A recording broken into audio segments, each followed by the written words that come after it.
In this work, left-hand controller is used to switch between different interaction modes, and the right-hand controller is used to perform real operations. Users are able to control the size of the points via scrolling on the touchpad, and render the normals by touching once on the touchpad in the shown mode. They can also decide to drop all the extracted regions. It could be quite simple to switch between regions by picking up one with the right-hand controller like this. A palette is rendered on the left hand. Users are able to mark regions directly on the points in real time, and the points will be colorized accordingly once marked. Furthermore, to gain a better view, users are allowed to adjust the rotation and translation of the model at any time. Firstly, select a seed point and start to grow. One can decide to undo the region if not satisfied. Correct the boundaries by marking points back to the original state. Then, switch to the next region and extract the second face. Note that it is also allowed to correct boundaries via marking points directly to the desired region. The same applies to the rest of the regions.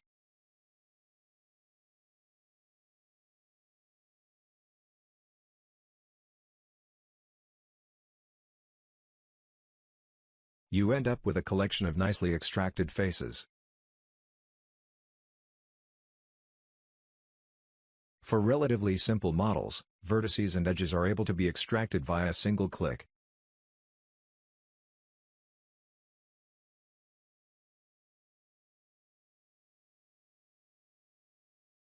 Click once to mark one correctly oriented face. The proposed method will propagate the orientation information to the rest of the faces. For a model with multiple connected components, one should perform the same operation multiple times. With this tool, users are able to highlight all unmarked points, which helps to terminate the growing process more precisely. When compared to the traditional rendering strategy, such kind of visual effect helps to avoid excessive growth in the current region. In this case, the boundary can be corrected without too much effort.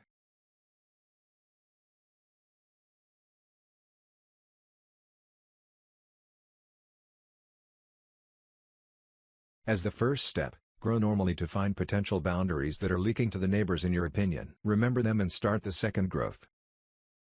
Prevent the leaking by deleting all related queued points so that no more points will be grown in that direction.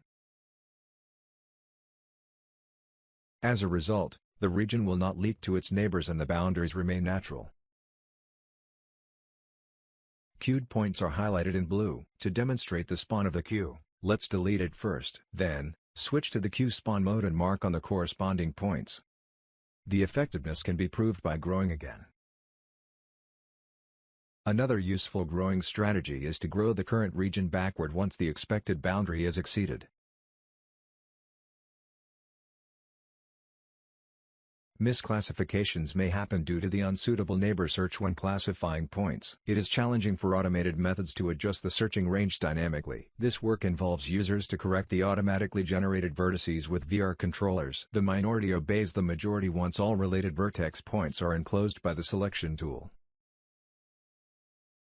In this model, the extracted vertices are enclosed by their bounding boxes. Green arrows represent the orientation of the faces.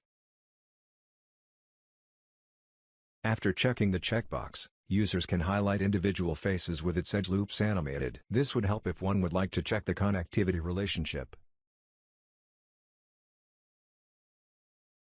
Note that in this work, underlaying points are exploited to visualize edge loops and half edges. The animation is done by controlling the visibility of the edge points. For a correct orientation, this should not happen. One edge splits into two half edges that are directed in the same direction.